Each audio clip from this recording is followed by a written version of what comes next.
Entering the Mayo Experience. Mayo Experience. Mayo Experience.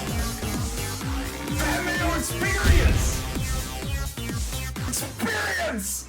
Welcome to the Pat Mayo Experience, presented by DraftKings, John Deere Classic, DraftKings picks, and preview along with the one and done and the almost final betting card. The actual final betting card will be released on Monday afternoon to subs to the newsletter. Now, you can subscribe to that newsletter. It's completely free. It's down in the description. You'll get it sent directly to you. I'm going on vacation for like 5 days, so it's not going to be a super in-depth newsletter this week. But it'll have all the pertinent information that you need, and hopefully we can keep the good times rolling with the betting card in the newsletter right now. Tambo is joining me on the line because he has no ACL left. How's it going?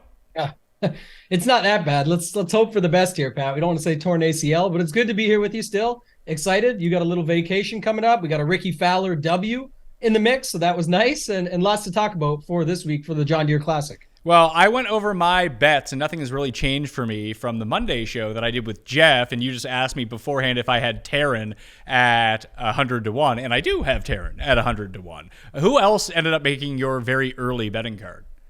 I think it's done. I don't know, maybe I can add one more, but I got Steven Yeager at 40. Love him, love this spot for him. I've got Reevy. I got the 80. I know a lot have less than that. I got Nick Hardy at 80. I got Matthew Neesmith at 90. I got Callum Tarrant at 100, and I got Chad Ramey at 125. So a little six-pack there for you.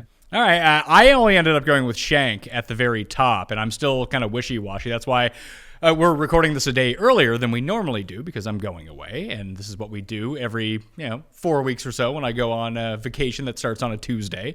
That sometimes it's hard to get those Wednesday shows out when you're not around, but more the merrier, more time to consume the content. Play in the Listeners League, by the way. There's two of them out this week. One for the John Deere, which is filling very quickly, and one for the Open Championship in 2 weeks' time with over $100,000 of rake-free guaranteed money. So I suggest you go reserve your spot in that one right now as well, because people are always telling me that they miss out on the major championship weeks because it fills too quickly. Well, this is literally your chance to get in too early, and boom, just tie up the $45 for 2 weeks. You'll be good to go. Or even the $15 if you only want to play one entry. It is a 3 max. I suggest you play the 3, but if you only want to play one, make sure you get your spot right now before you forget. All right, down in the description at the moment. I went with Shank at 35 from the top of the board. I'm still thinking about adding someone else at the top of the board, but that was sort of like the only. I think everyone's betting Shank. I think he's down to 25-1 right now, or 28-1, whatever it may be. But other than that, Shez and Taryn, I'm on those two with you.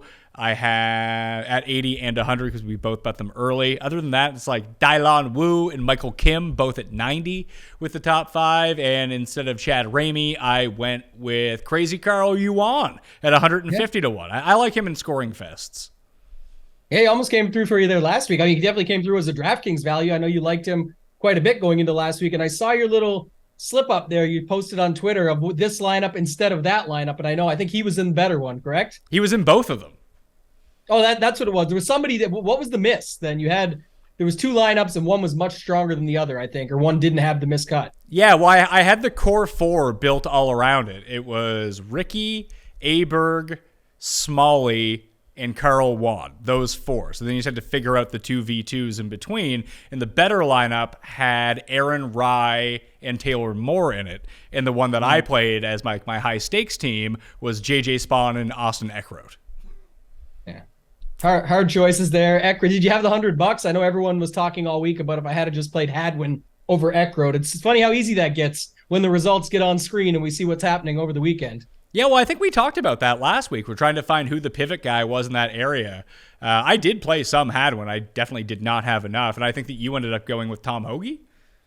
Hoagie was there, and then I liked Taylor Moore as well, which worked out, but it was in that lineup you already had him. So, yeah, that makes sense. Yeah, it was just tough to really come through. And then Aberg just completely tanked it on the weekend. Sam Bennett ended up being the better play than Aberg. Didn't look like it. Actually. Didn't look like it for a while, though. Yeah, he had a really good round in there as well, too. So he kind of, this guy's going to be a little bit boomer bust. But the one thing we talked about last week with him was maybe he's the guy that gets on an easy course. And that was not what ended up being the case for JT, because back to another easy course, back to another early plane ride out. I suppose that's true. I brought this theory up to Jeff, and I don't know if it's going to be true or not, but I do think that the change of scenery for Scottish and British Open might help him out a little bit. Just whatever you're doing wrong, you're not even going to have he couldn't chip last week in Detroit. This is one of the premier chippers of the past 10 years in terms of his short game. Maybe just getting him to a place where he can, have the creativity juices come back a little bit. Maybe that's enough to pull him out of this rut. Well, it's a good time to find out when you and I get to that point. Again, you talked about your Listeners League contest. That's maybe one of the better ones I've seen. It's huge. It's got, 100K in there, rake free. And then on top of it, we'll get him at very low ownership when we head into that tournament, especially. Well, let's get to, we were going to talk about the weather, but we're still too far out as we're recording this right now. There's nothing on the radar right now that would have me concerned.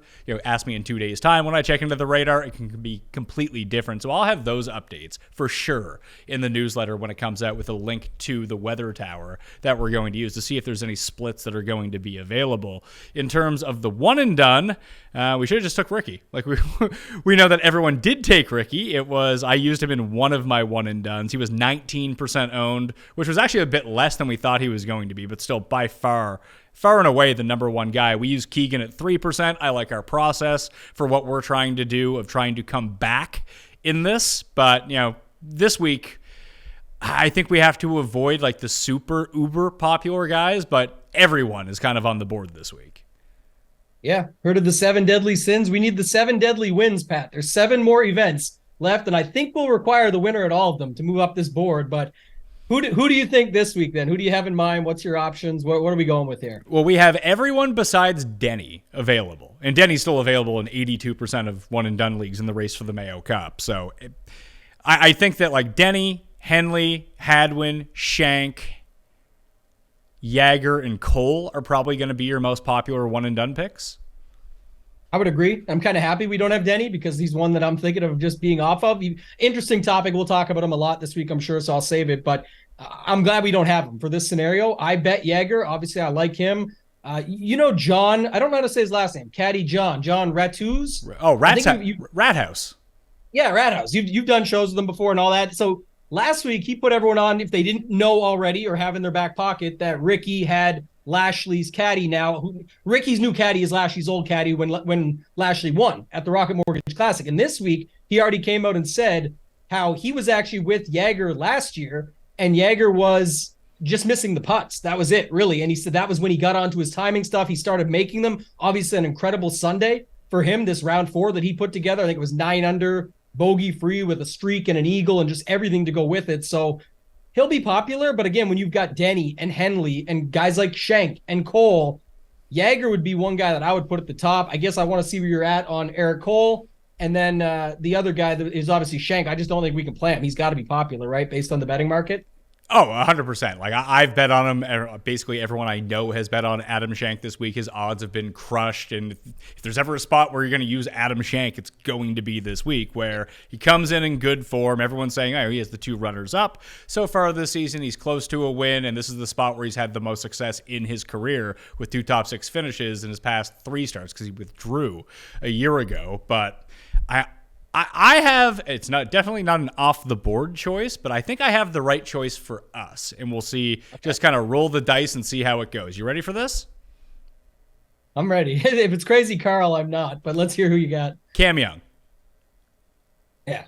Perfect. I'm actually glad you brought him up. We'll discuss, but you can go through why he's the perfect pick. I know why, but I think that good call. Actually, I didn't even think of that at first, but definitely makes quite a lot of sense. Yeah, listen, if we didn't have to play catch up in the one and done, probably not the best selection. In our 3-man one and done, I'm using Shank because there's only 3 of us, and we're not allowed to use the same guys in that. So once you take someone, they're off the board as per our rules. But in this, people will want to see he's only 49% available anyways. Most people have used up. The majority of players in the one and done have used Cam Young already. I'm sure it did not go well if anyone had taken them. It's probably not going to go well for us. But of the 49% remaining that do have him available, they are not going to be using Cam Young. If anyone is going to use Cam Young, it's if he, let's say he comes in second this week or first this week, people will now use him at the Open Championship because he had such a great Open Championship last year. Or let's say he has a bad week this week and comes ninth at the Open Championship. It's like, oh, the 3M, the first leg of the FedEx Cup playoffs.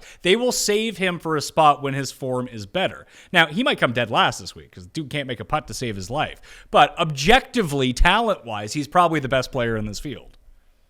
Right. And I've got some stats on that too, again, using Fantasy National, just pulling it up. But I'm glad you brought him. And the reason I said I know why you're going this route is because I had another guy I was going to question you on just to see what your thoughts were. But it's definitely the case with Cam Young as far as talent in the field. You go look up. He's actually in the last 41 rounds. So that's taking the last sample of 50. He's got 41 within the sample on easy courses, first in birdies or better, fifth in DK scoring, ninth in just ball striking altogether. So it's maybe the spot where the easier course helps him out. Maybe not. But to your point, when we're down and nobody's really going to have him, that would make sense. My guy I was going to ask you about that I thought was similar to this, now not the same talent level right now maybe, but people were crowning him as that after 2 rounds last week. Aberg, going back to him here, like obviously, like you said at the top of the show, he had that great first couple rounds and then it obviously disappeared. But what were your thoughts on him? Because I don't know many will use him in one and done or DraftKings with the price that came out on him either. It's funny because I think I'm going to run, when we get to the DraftKings portion of this, I think I'm going to play the mini max and max it out with 150 again. I might run 75 lineups my way of who I think is going to do well and run 75 lineups the other way of guys that I know are good DraftKings plays, but I'm not going to mix them in with my good guys because, why would I end up doing that? But like Aberg, Cam Young, like there's a whole slew of them this week that are just very obvious contrarian pivot plays, and you just have to have the guts to go with them. I mean, I won't for half my lineups, but if it's going to be the mini max, chuck $35 away to see if Cam Young and Aberg can finish 1-2. Cust used him as his one and done this week. The one thing I would caution against, why I don't like him as much here, I think we learned a little bit about what he can do poorly and do well at the Rocket Mortgage last week. And the issue is going to be, you have the Travelers, you have Rocket Mortgage, and now you have this. When you look at the proximity buckets, they're all very similar. So you're just going to have a lot of shots from 125 and in, and he was not good at those shots last week. It's one of the drawbacks of hitting the ball 360 straight. And I brought this up with Jeff that I think he's going to suffer from Victor syndrome a little bit, where I think that he's going to be a player that's better at tougher courses because he's actually going to score on these really difficult holes. And with all things being equal, when everyone can have a wedge into a hole, it kind of mitigates his big advantage. Yeah, that's definitely true from that perspective. I think, like you said, not a bad thing for a guy like him to be able to show up at those tougher tracks with tougher fields where his game just outweighs a lot that are within the field, and he's just better than that many already and can show up and get the job done. But for something like this, that would make more sense. So I like the Cam Young call. I'm pretty comfortable with that. I don't see, like you said, no one's saving Denny or Shank or guys like that for anywhere else. So they're just going to roll them out here. I'll have my Denny thoughts in a second when we get there, but definitely like the Cam Young call just based on where we're sitting on the board. Only 7 events left to make something happen.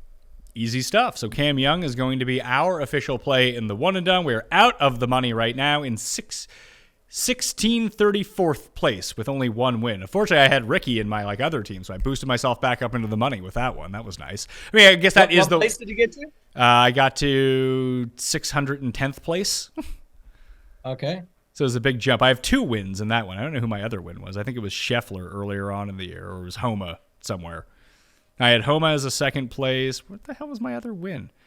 Rom did not win the Heritage. I can tell you that much right now. I have no idea when this was. Yeah, I used Ricky in the other one as well. Back-to-back weeks. I have Keegan and Ricky. Oh, nice. There we go. That's very good. Yeah, so I've picked up $5.1 million the past 2 weeks in this event. Up with this team. Yeah, that's good. Yeah, my Ricky team boosted up to 324th, and the other win was with Victor Hovland. Same thing, 2 wins. So getting up there, but you can always make something happen. But then this week, you got to think it through the other way, kind of how we went through our strategy earlier. So we're making moves, Pat. We're getting there. Yeah, and it's not like, hey, I'm taking Adam Shank. Adam Shank guaranteed third place or better at this tournament. Like, no, that guy can most definitely miss the cut. Yeah, he's got a good track record here. He does show up on some of the other stuff, like the stats-wise. He'll show up. There is actually some guys around him that look pretty good on easy courses longer term. And then also he's shown up at the Shriners, which is a course that a lot of people use as a comp course here. So it's just interesting to note he's also shown up quite a few times over there. DraftKings picks and preview for the week. Let's start with Denny. He's the most expensive player. I mean, I'm not using him at all this week, and that's mainly because this field is a bunch of Denny McCarthys who are cheaper. Mm-hmm. And that's like when it's Denny against all of the best players who all basically do the same things well. And Denny has this not massive advantage, but his skill set is so much different that if a tournament breaks that way and Denny's just making, every single 10-foot putt, then yeah, he's going to compete in tournaments like that. But now he's just facing let me just randomly scroll down to a random dude in the 7,000s. Let's see here. Carson Young. Carson Young's basically Denny McCarthy. Yeah, there's a whole bunch of them to your original point. And that's kind of the thing, too, that we noticed last week. You and I talked about it on the show. I brought it up and mentioned it about how these scoring, whatever, the putting contest, the scoring events, as everyone likes to call them, the birdie barrage, whatever, they set up so that because there's so many people that are exactly the same or can do it all, and it mitigates that difference in sort of the delta between the two players. You saw last week, Finau, JT, Hideki, all these guys, there just has to be that price associated with them on DraftKings, but they can easily go down and miss the cut. The other thing, Pat, we talk so often on these shows about course history versus recent form, and this is a little bit of a different battle this week, but Denny has been crushing the tougher fields this year. If you go back and look at all the elevated events, the designated events, whatever you want to call them, the majors, etc., he's been crushing those. Now, using strength of field, that should mean when he comes into this, he should absolutely crush. But then you go back and look at how he's actually played on these easy courses, and it's not been very good for whatever reason. And again, when you get into it, like you said, there's just a bunch of other Denny McCarthys. That brings him down the board a little bit as well. So it's kind of going to be a battle of that strength of field versus easy courses that he's not done incredibly well on as of late. I think it always kind of boils down to when Denny is in the mid to low sevens, he's a good play. Whenever he's above that, he's a bad play. Yeah, definitely possible. And there's other guys I've got on the list for that way down the board, actually, when we get there. But tough to say with Denny this week, but 10-6, big price tag. A lot of jokes being made, though. So I wonder, how do you think the ownership comes in on him when you've got Henley, Aberg, but then who do people really go to? 9,700 Cole? We know Schenk is getting the ownership, but who else? I think that people are going to have no problems. I think Denny will carry ownership. I think Henley will carry ownership. I think Aberg and Cam Young will be a little bit less than those two. But I think a lot of people will be like Hadwin, Cole, Schenk, Taylor Moore, Kirk. Some mix of those guys. Even starting your lineups with Hadwin or Cole, I think is where people are going to go. Yeah, Hadwin's definitely been getting talked up a little bit too, and for good reason, I guess. And obviously how well he played last week. He managed to be on the final green again this time, not getting tackled, but it was not for a win. He did have a good run down the stretch, though I think he'll stay popular. Henley is the guy I think for sure up top, though. Pat, to your point, 10-4, he's the guy that people are going to go to over Denny or over Aberg or Young or anybody there. It's always fun to do this so early in the week before we have any real sense of, before we can actually get empirical numbers about where people are making their picks, how they're generating lineups. At least, even if you go to fantasynational.com/Mayo to get yourself that 20% discount, part of it is those ownership projections update in real time when people star players, people generate lineups to give you a sense at least of what people on the site are doing. We're all kind of pooling the same information together to figure out where the leverage points are going to be. But it's so early in the week right now that we don't have any of that data. So it just kind of comes down to gut feel of where you think that people are going to go. And I think it'll make a lot more sense once we start constructing lineups to see where the money left over is going to be. But I do think that triple 9K or Henley Schenk starts, I feel like are going to be the most common starts. Definitely looks like that from my end as well. I think, again, surprisingly to me, it's early, but if you go to Fantasy National, the other thing you can check, Pat, is where the stats line up. And on Taylor Moore, for me at least, they still line up, especially on easy courses. I think it's going to be, that's sort of the pivot that people look to make there. But then you have guys above him like Keith Mitchell, who no one probably plays, Cam Young, who should come in lower owned than Hadwin and Cole. Mind you, he's 10K, just saying, at least in that spot, it definitely looks like there is some openings here where you could just play the talent and hope that they come through as opposed to the guys that rate out the best or what we've seen lately. Hit the comment section and tell me who your favorite pivot play is above $9,000. And I can even give you a list of these players out there that I just think are going to come under-owned versus the price range that they're in. Aberg and Cam Young will be under-owned. You nailed it with Keith Mitchell. Seamus Power, no one's going to use. Postons, no one's going to use. Ben Ann, no one's going to use. Kirk, maybe. I like Kirk this week. I feel like Kirk is the under-the-radar guy from the 9. Not necessarily under the radar, but he's just not going to have the Hadwin ownership. He's not going to have the Shank ownership. I think he'll probably be less owned than Moore and Griot because he comes right in between those guys. But everything that you look at in terms of easy courses, wedge play, putting, it all just kind of points to Chris Kirk. Yeah, I agree on that. And he's also squeezed because don't forget, Grillo's still going to get love. He's got good stats on the board. He came second here last year. I think Grillo is the guy that people actually go to as one of the lower options. It's going to be Power and Poston, surprisingly enough, with Poston being the winner, 9,000. I just don't see it as much here. I think Kirk, Poston, Mitchell, and for sure Power are the guys that go overlooked in this range. So from down the board, if you start getting into the 8s and getting into the 7s, are there any plays that immediately pop to mind as, oh yeah, they're going to be popular? Like we mentioned Callum Tarrant at 7,300. He's going to be popular.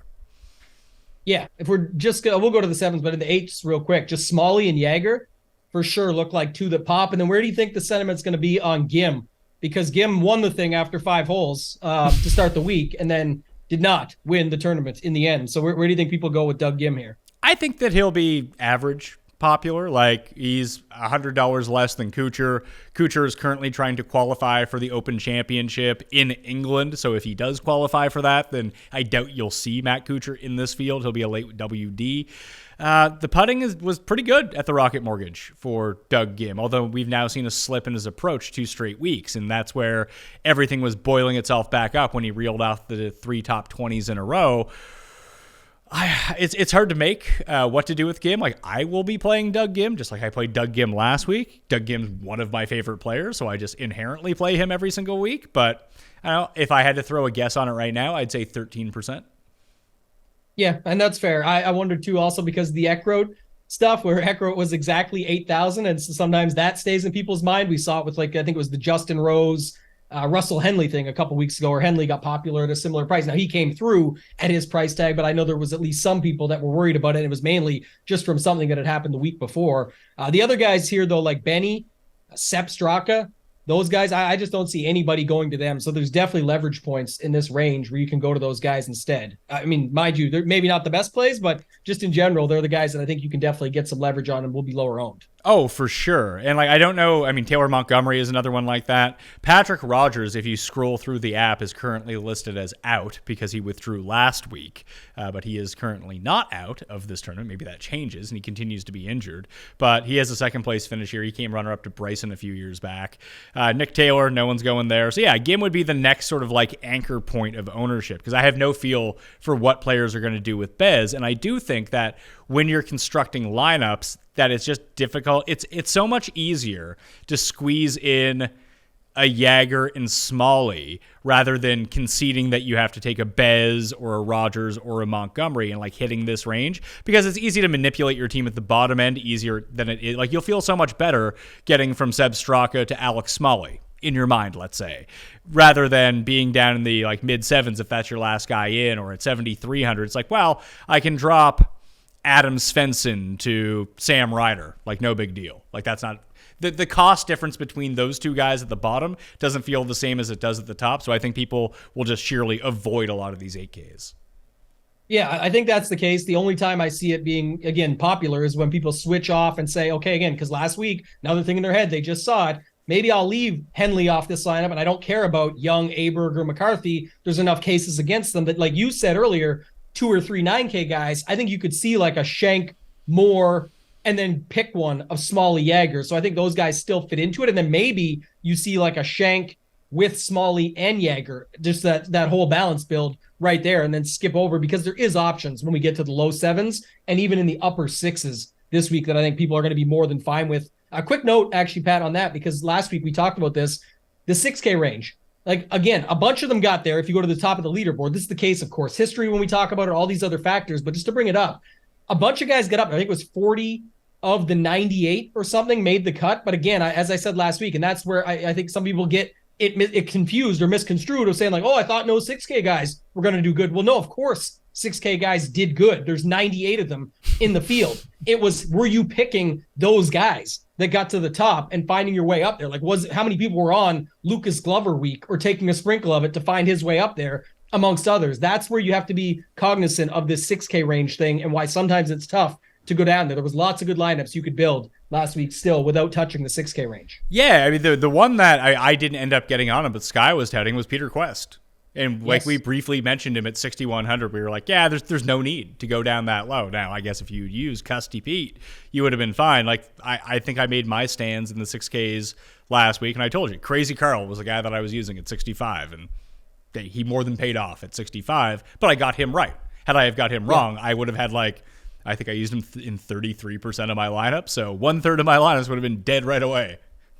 Yeah, but I like that. And that's kind of the point I was making last week. And for those that like taking the strategy tidbits away and things like that, that's what I said. Pick your guys if you're going down there. Mine last week was Norman was one of them, and Norlander was another. Norlander did not come through. He made the cut for us, which was awesome. I was happy. That was sort of the gut feel guy. Did absolutely nothing after that, so was useless still. But at least I took my stand on the guys I was playing. Norman, not the best. It was like 82 or 85 DraftKings points, but it's not about who did I say and who came through. So my point was more taking the strategy and learning from it. And the idea, Pat, was what you said. You went with Juan or Yuan, like they say on TV there, with Sky Quest. That was incredible. I was cheering for him. He had him at 600-1 with the each way. So I know he got that payout from there. But just in general, if you're going to take your guy down there, take your stand on the guy so that you actually have them with the other guys that came through. The problem is a lot of people that would have taken their stand in the 6K range probably had one of JT, Finau, Hideki, any of those guys that did not come through, and then you end up with nothing. And that's why having 2 to 3% of each of them doesn't do you any good. I might bet Ryan Palmer to win in Scotland next week if he's in the field. Okay.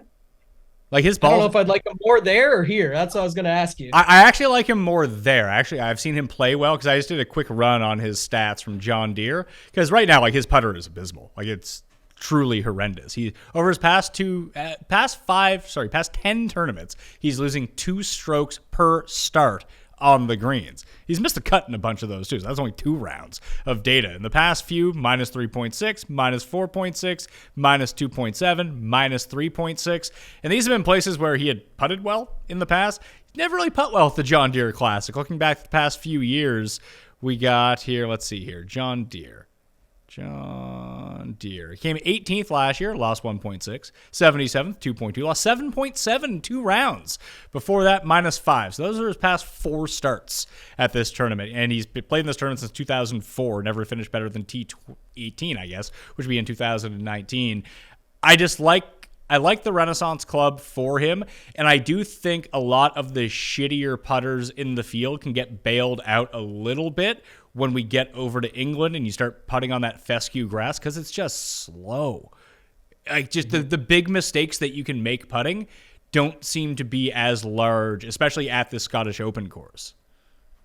Yeah, I needed you to sell me on that because that's where I was wondering where you were going with it. But because I liked him quite a bit for this week. But again, like you said, going back to it, at least the only thing I could, one thing I would take away from it is for the amount of times he's played it here, at least it is kind of just the putter he needs to find. And then on top of it, 2019 being that 18th place, maybe it's just a little bit better coming in because when you pull him last 50 rounds on easy courses, which is something I like to look at for this, he's very strong. And then we did see the flash over this past weekend. I don't know how popular he'll get there, but I will say this, for $100 less, when we talk about Reeve, sorry, I guess I shouldn't have prefaced it that way because we're going to get to Reeve in a second, but for $100 less, you can really get the true flop lag on Hubbard. Like I said last week, he still did get a little bit of ownership there, and that's not what you wanted to see when you're trying to go back to a guy that everyone's now off of. Well, not everybody was off of him just yet. Maybe they will be now at 7,700 with Palmer, Gim, Reeve, some of the guys we'll get to down below. So thoughts on Hubbard as well, and then we could talk Reeve too to go with Palmer. I mean, I'm even looking back at past 24 rounds and the key stats that I've identified, and Hubbard rates out 7th. That's actually better than Reeve, who rates out 9th. Now, I like Reeve better. He just led a tournament in approach 4 days ago, whereas Hubbard missed the cut. But it seemed, maybe I'll text his brother and see if he has any sort of feel where Mark's game is at the moment. But we got to this wedge part of the schedule. Travelers, Rocket Mortgage, and now the John Deere Classic. And all of a sudden, he's missed both of the cuts. When we played at some of the Charles Schwab and Canada weren't longer courses, but they weren't wedge fests at the same time. Memorial certainly isn't. Like, this is where he was doing all of his damage. And now that we get to these easy short courses, maybe it's sort of like a Denny type thing where there's a lot of players in this field who are Mark Hubbard. Yeah, that is true. I guess the price is fair for me because he's under the average price. And again, we'll see what ends up happening. It just feels like this would be the week that people would be off. And I've talked about this strategy. I mean, maybe you could talk on it more. I don't know how you do your stuff, but like someone was asking today in our Discord about betting guys. Like, for example, I bet Reavy at 80. A lot of other places I saw at 60. A lot of people, we've been all over this guy monitoring. I was betting him at 400, and now he's at an easier event. I thought this would be the spot to do it. I like 80, but if he's going to come in super high owned at 7,700 in a range that is just littered with guys on top of some of those 8K guys going overlooked, do you often or ever bet guys, Pat, where you just betting them based on the value of the number and then just completely go off them in DraftKings? That was one of the questions that came up today. I mean, I'm sure I have done it, but generally if I have enough confidence and to bet someone to outright win an event, I probably want that guy in my DraftKings lineup. Now, there would be certain, like, let's say for whatever reason, Reavy was like, I don't know. If I had him projected to be 40% owned this week, then yeah, I probably wouldn't play him. But he'll probably be max 20%, and he's probably not going to be that. Yeah, I don't even think he gets to that. I think that was, I guess, my take on it, and that's what I was wondering with you, because we're oftentimes looking for that each way, and so we're like, okay, we're getting a better number than the market. We waited for this number to pop. We see other books and do some shopping and find out this is a good number, and we get those extra places. Oftentimes, it's not like with Reavy at 400 a couple weeks. I'm not expecting the 400 to 1 to pay out. That's the added bonus if it does, but I like the each way odds on it. But if it then comes in where he's at a price point in a range with a bunch of ownership, I may not be completely off them, but I definitely have spots where sometimes I'm lighter on them. And the bet is not really the hedge anymore. It's nice that it's there, but it's kind of like I just noticed he got a little bit too much for me on DraftKings, and there's actually some leverage in that spot. Trying to find out who, like, I'm trying to build a lineup right now of a lot of the guys that we've talked about. And, like, if you put in Shez, I guess that just forces your hand on Gim, I guess would be the answer to that question. So here's the lineup. No, because Reavy doesn't work with that either, does he? So no Gim, 79. I guess Ryan Palmer's the answer to the trivia question. So the lineup would look like Henley and Shank. We kind of conceded that would be probably the most popular starting two. And then it would be Palmer and Reavy with Taryn and Carson Young. Yeah, that looks about right. Like those guys are all chalk.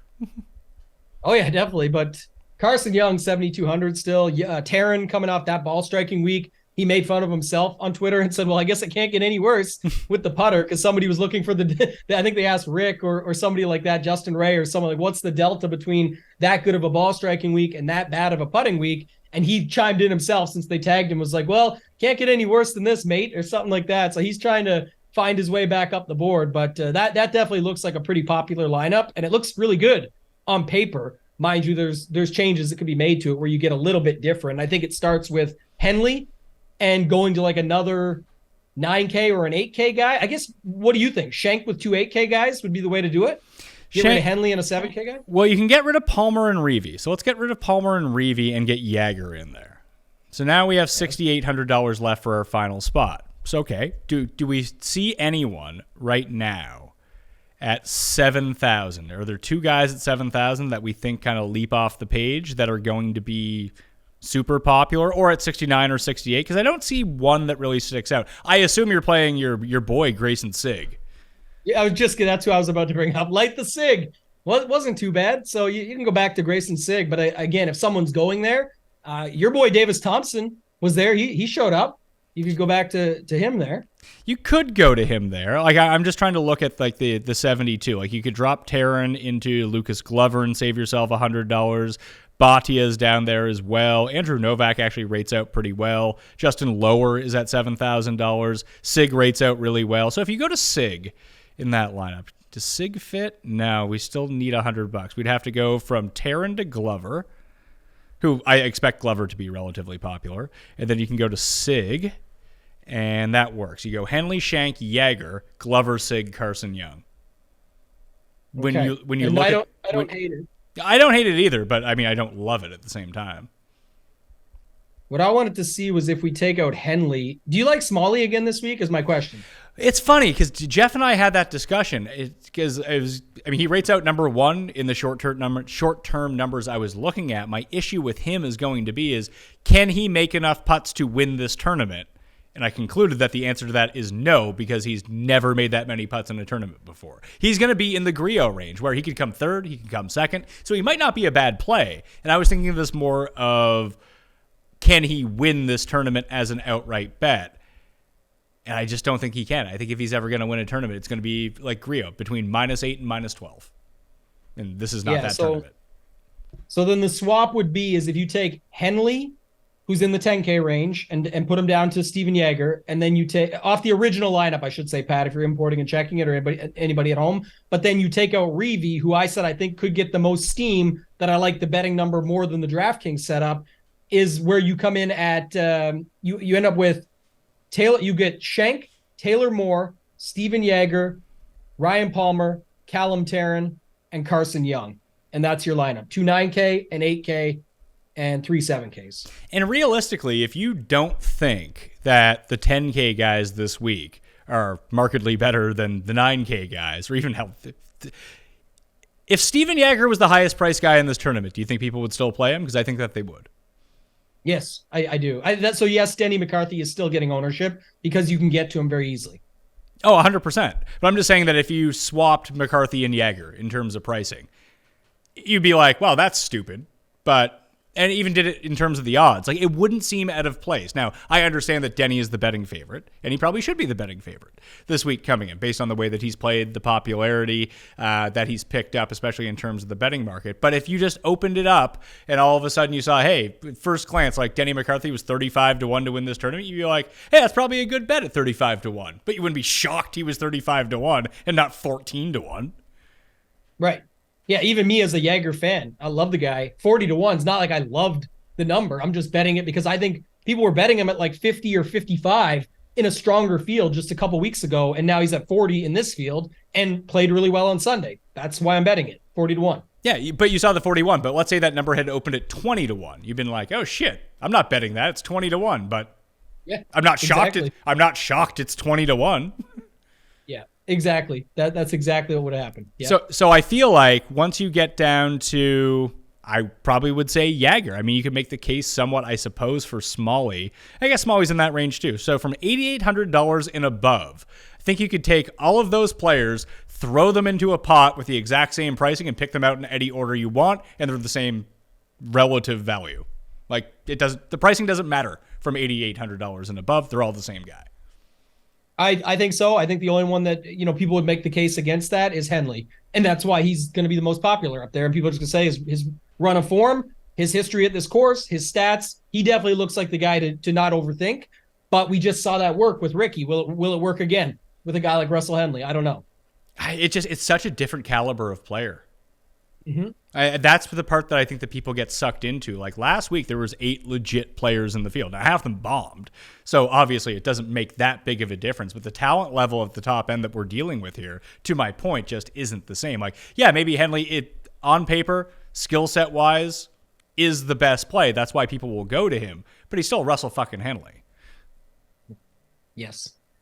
That's the issue. That's like you said, why we saw it last week. And then you add in the fact that it is a putting contest, or make who can make the most birdies, and that sort of goes away and mitigates things anyway. So there's definitely opportunity here for a bunch of these guys to bomb up top. That people are just playing them because they're filling out their lineups, and that's it. Yeah, if you need to get to the top of your salary, the move probably is, like I said, take Aberg, Cam Young, Keith Mitchell, and just jam as many of those guys into your lineups as you can, and hopefully one of them wins.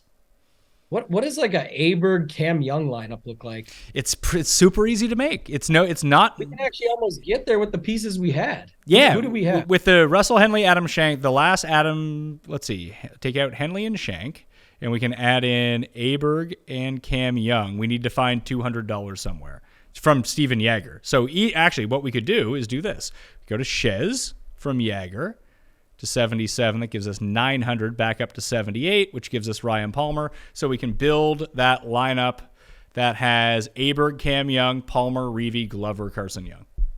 Yeah. It's easy. Almost what we had before. This will be much different as far as ownership goes. We don't have to know what day of the week it is or have ownership in front of us to know that, Pat. That's pretty obvious that that's just a completely different build. 2 10Ks, 4 7s.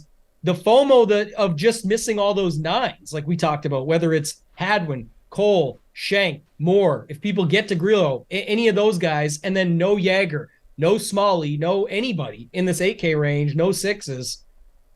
Pretty interesting for an early build, definitely, just to see how close it is to the others, but yet so different as a roster construction as a whole. And with those two guys at the top, one could argue in your, pick names out of a hat, Pat, that's kind of the two that you'd be like, that's fine. If they showed up as the 1-2, who cares? Yeah, they haven't played well, but talent-wise, that just could be the guys in this field. Well, it's funny because we talked about Henley being probably, quote-unquote, the safest based on what it is, but his overall talent level means he can combust in a second. Aberg and Young are the two best players in this tournament. Like, don't get that confused. They're just, Aberg, we're not sure if this is going to be the type of tournament. I mean, listen, it's his third career PGA start. He can go out and miss the cut, although he has not done that since becoming a professional. And we just saw him not struggle. Listen, the guy was one shot off the lead after 2 rounds. Maybe he just puts it together this week, and the weekend was bad to him. But we saw that he could do it, but the wedge game mixed with the mid-range putting maybe isn't where it needs to be to win a tournament like this. But if Cam Young went full Michael Kim at this tournament and won by 10 strokes, you're like, well, that makes sense. He was the best player by far. Yes, I agree 100%. That's what I wonder what others are going to do with that information. But like I said, not only everything you just said, I love the Michael Kim reference, which everybody waited for many years for that to happen. And now Michael Kim, one of the better Twitter follows out there, by the way, but just in general, playing better also. But if you go to Cam Young, like I said earlier, crushing it on the stats on easier courses and has the sample size, 41 rounds over the last 50. So, I mean, he's in the mix with everybody else that you'd say has the full sample. He's got a pretty good sample there, and he crushes in these scoring courses. 7K guys that you objectively like. So I have Reevy, who I do like because I've bet him. I like Michael Kim at $7,600. I also bet him. Dylon Wu, I really like at $7,500. I also bet him. So those 3 are on the list for me. I also have Callum Tarrant at 73, Carson Young and Lucas Glover at 72, and Bhatia at 71. I'm guessing you like Neesmith a lot at 71? Yeah, how'd you guess that? Because you bet him? Yeah. Okay. Yeah, it's true. I wasn't sure if you were paying attention up top. Perfect. Yeah. Definitely like Neesmith. Again, just another guy that pops for me. This is kind of, again, it didn't fully work over the weekend last week, but the Norlander setup, that's what I had here. Justin Lower, another one you mentioned earlier.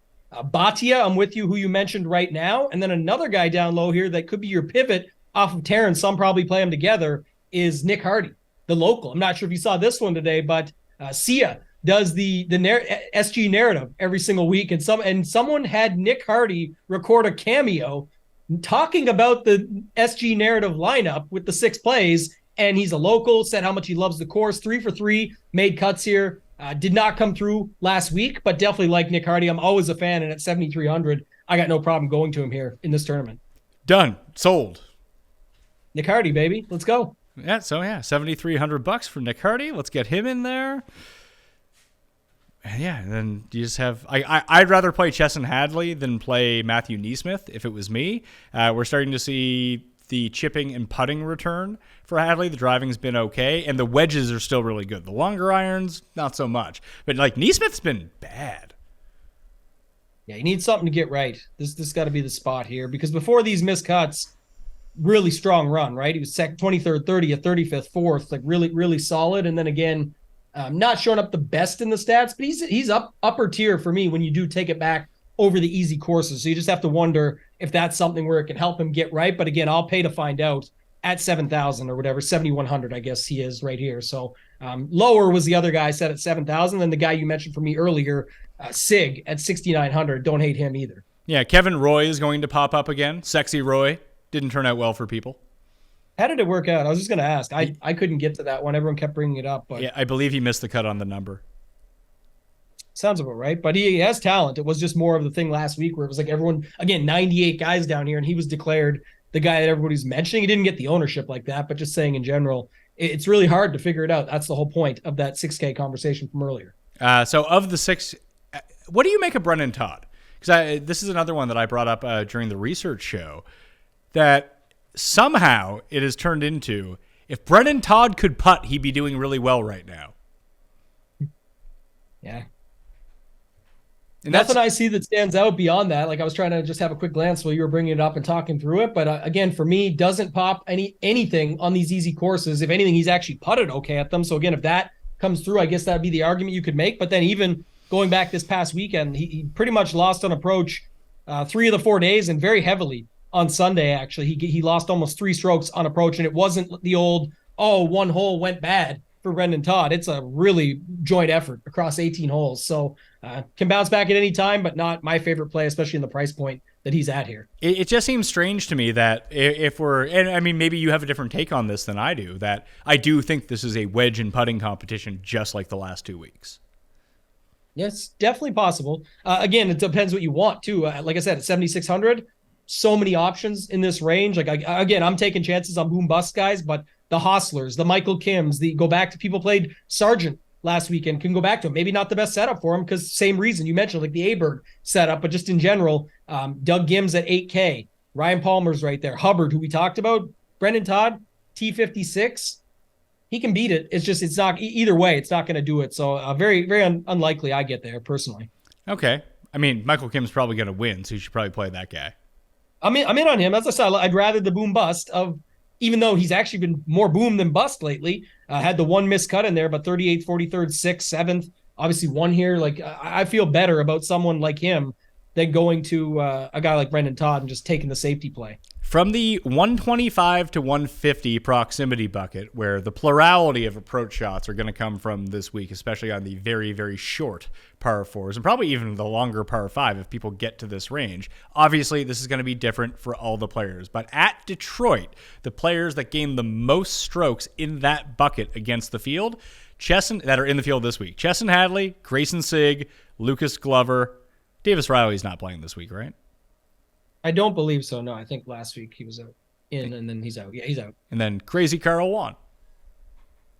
Carl, man, we got to go back to Carl. I think this is just again scoring.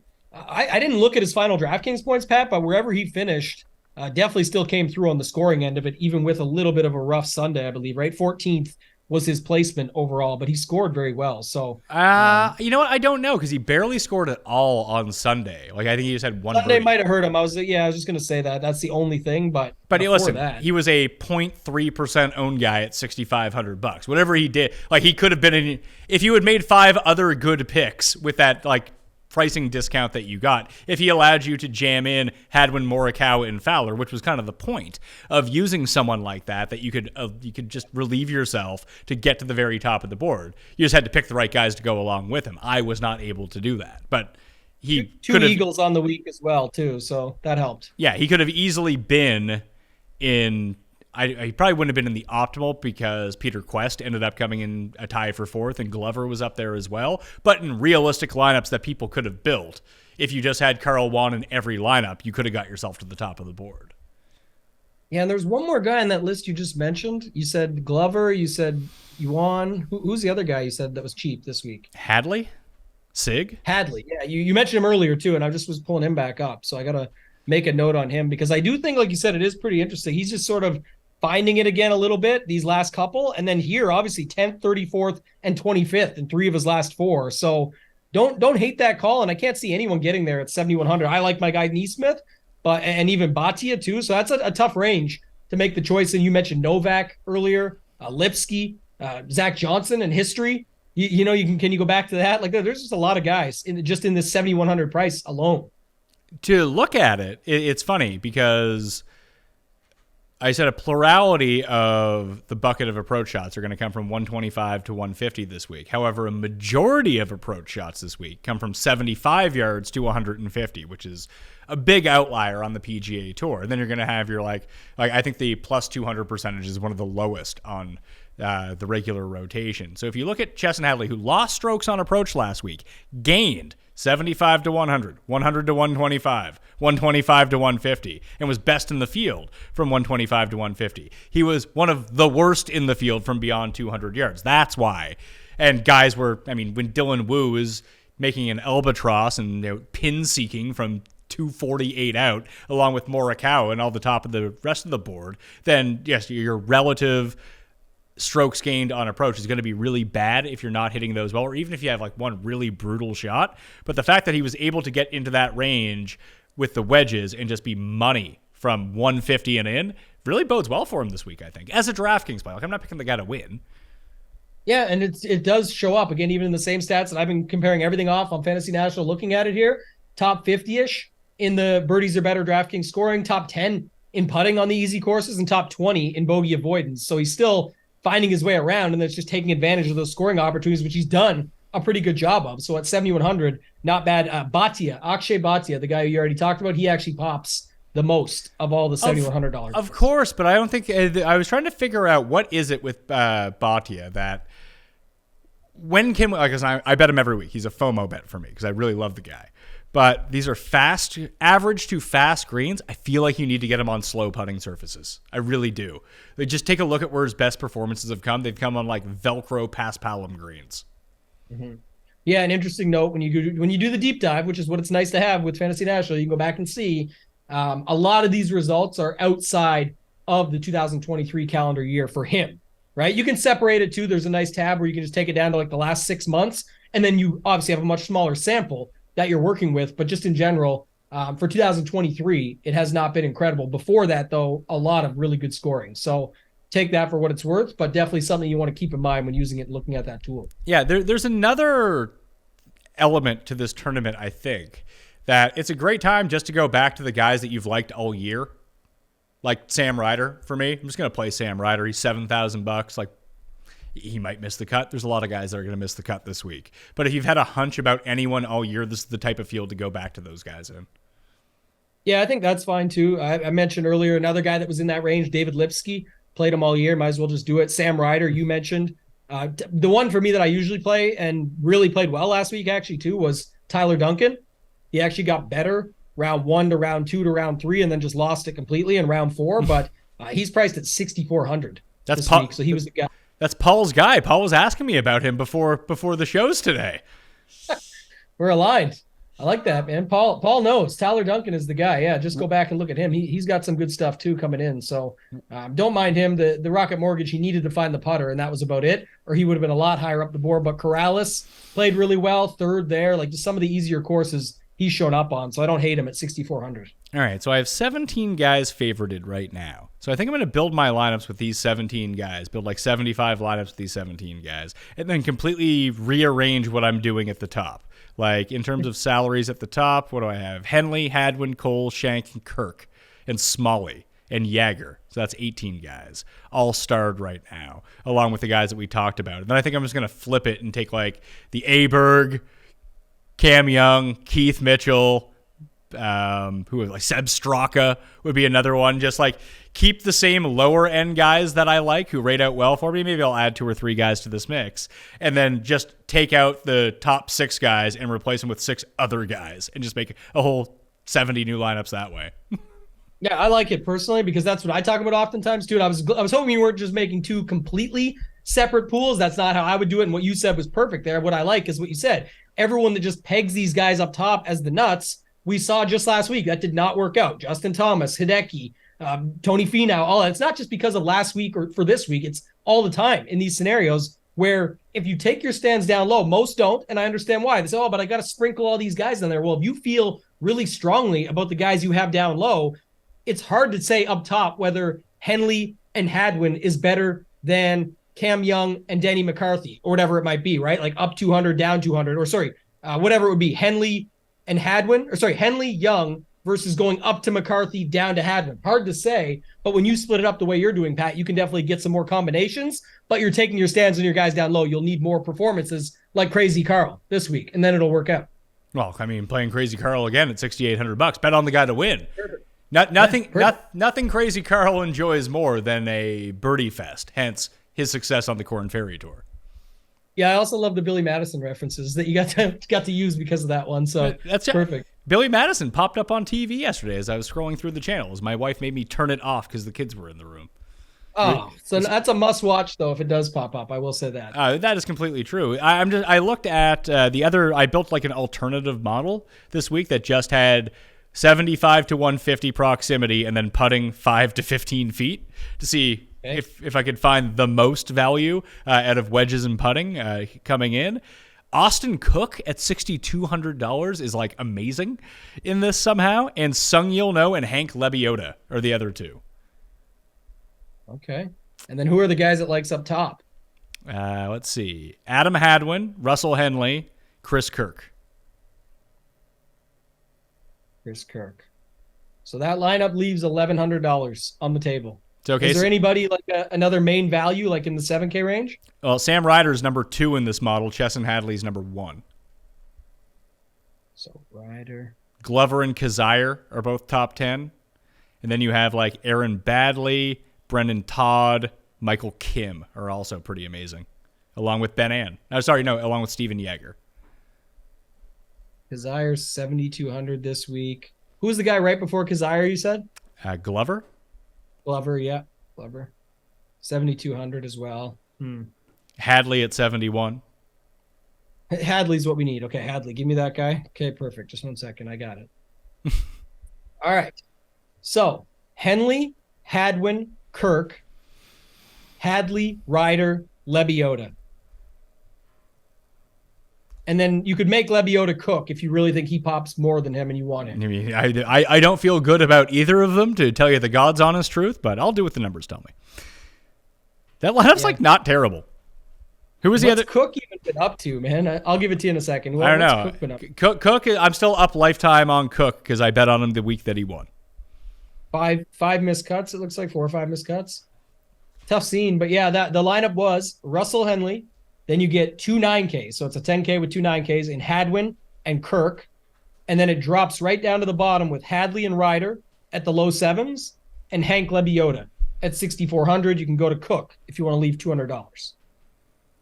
If you really wanted to, you could take you could take Kirk down to Yeager, who also rated out really well, and get Carl Wan if you wanted.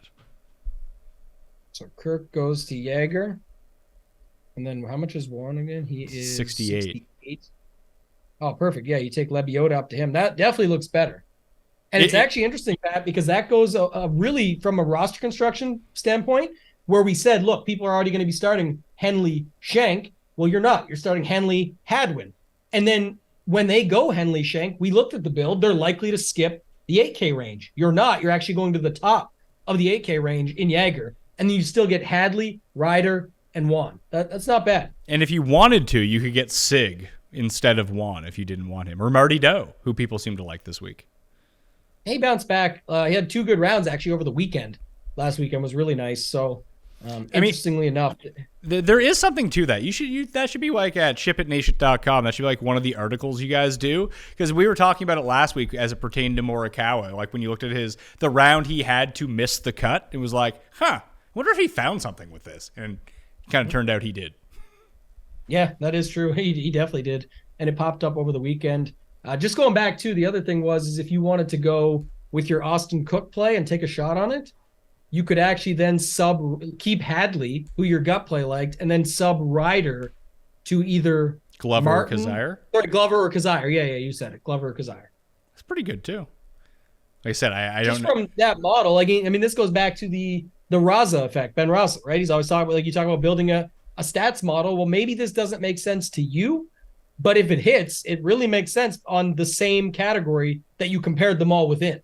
So at least you have sort of a stat built lineup. And sometimes that's something different in itself. And the roster construction is similar to the original, like chalkier mold that we built off the top with Henley and Shank and then all those 7K guys. But you have another 9K guy in this one, or the Yeager 8K higher up 8K guy in the other build that we did with this style. So lots of different ways that you can go about it on a week-to-week basis. So the only other guys from like the very bottom, if Austin Cook isn't really your speed and you do want to take someone from down here, Trevor Weberlow seems to rate out pretty well, as does Paul Haley II and Lingmerth.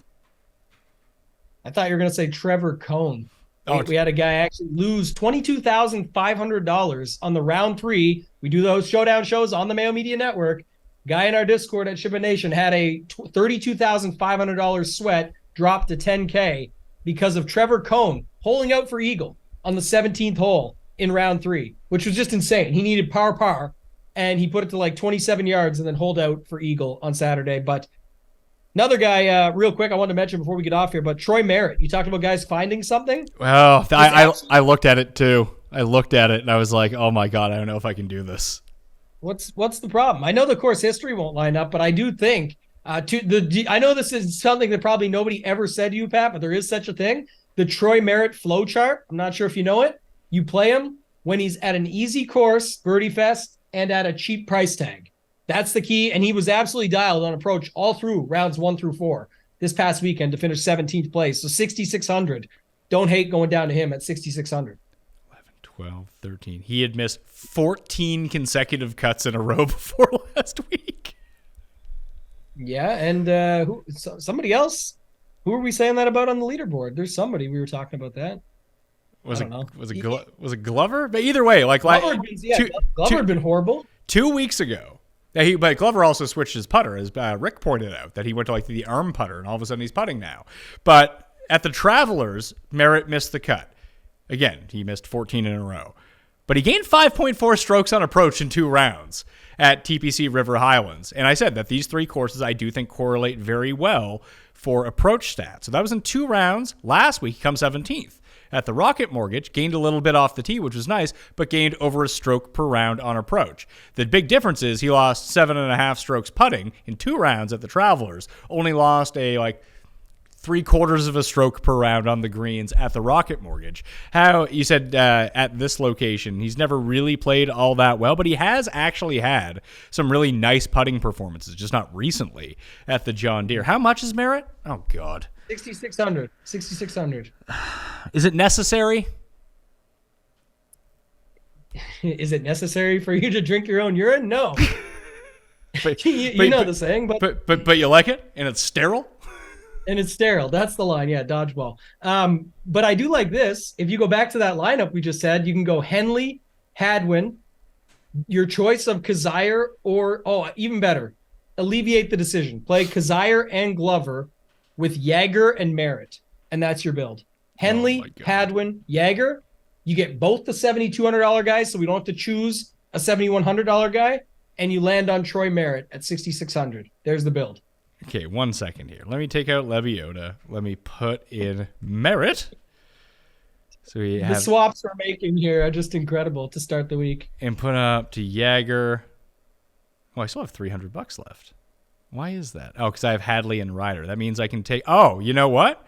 I've built my version of this. It's Henley, Hadwin, Jaeger with Merritt, and Hadley and Taryn. So... instead of picking between the 2 72 guys or playing them both, I went 71, 73. Oh, even better. I like it. Easy. It's going to be my main lineup this week. Was there another $7,100 guy that we were talking? Oh, Neesmith, my boy. Yeah, you like Neesmith. I like Hadley there. And Hadley and Bhatia is there as well. Yeah, this is a good spot to be in, Pat. I like these builds leading into the week. Easy spot. Easy spot to be in. And I don't think it's going to be as popular as you might. Again, we could say it looks like a similar build type, but when you have no McCarthy, who's going to get it either way, you've got Cole, Shank, Taylor Moore, all these guys we talked about, and then you also have the $7,700 range. Well, that's the popular range is like the Gim, Palmer, Hubbard, Reevy, all at the top. We're phasing out that bubble of 7,500 and above, dropping down to these low end guys, and even adding in a 6K guy that we're comfortable with. Oh, I just generated 75 lineups, and I got 20% Troy Merritt. Let's roll. Export. That'll do it, folks. That will do it on the Pat Mayo Experience, and maybe the end of all of the money I actually have. Now, I'm just playing these in the mini-max, so this should be a lot of fun. What do you got coming out later this week? Because obviously people are consuming this on a Tuesday. After they finish their Tuesday morning cup of coffee, join the Listeners League and watch the show. You still got a day and a half left. The newsletter will come out on Wednesday, so sub to that for free, please, down in the description. But what do you have coming out later on? Yeah, well, the Wednesday show over on the Ship It Nation YouTube channel. So myself and Hoop, that'll be free on Wednesday at 3 p.m. Eastern. We'll have the round 2 and round 3 shows, which, by the way, Pat, very good week for the listeners of the show. I know you got tagged in the one. I think somebody won $7,500 in the one that we got tagged in. We had a $10,000 winner. I'm going to post them out later. A $10,000 winner, a $7,500 winner, and a $5,700 winner, all in the Ship It Nation Discord from that. So pairing that with shipitnation.com, check it out. $59 a month gets you everything there that we include for the one low price. So lots of good stuff coming out this week. So I just exported those lineups, the first build that I made, and I literally just went with my stars on Fantasy National. I went from Henley to Aberg, Hadwin to Cam Young, Eric Cole to Keith Mitchell. Let's see here. Adam Shank to Seamus Power, Jaeger to Poston, Seb Straka to Taylor Montgomery. This is just easy to do. Doug Gim to Mark Hubbard. Simple stuff. Sounds like it's gonna be a great week for you. One of those packages is winning. So one set's gonna come through. Just which one is it?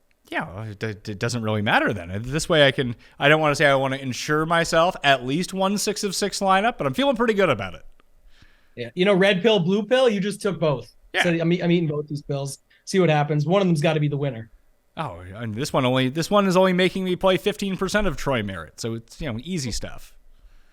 Perfect. All right, dude. Thanks for being on. You can follow Tambo on Twitter at @ToeTaggingTambo. His tidbits will come out on Wednesday morning, where he aggregates the best of the free content from around DFS, PGA, online sites, and Twitter. And you can also find those tidbits inside the Mayo Media newsletter as well if you don't know how to use Twitter, but you know how to use email. It's a much easier way to do it. So sub for free right now. Give me your favorite whatever I said earlier on, which I completely forget, down in the description. Favorite pivot play down in the comment section. Sub to the channel, smash like and rate and review the podcast. I'll be back tomorrow with Adam Levitan. Thursday, Justin Freeman, and a very special Cuss Corner coming out in place of the research show next Sunday. And then I'll be back with Feinberg for Scottish Open. All right, thanks for tuning in. I'm Pat Mayo. I'll see you next time. Pat Mayo Experience! Experience!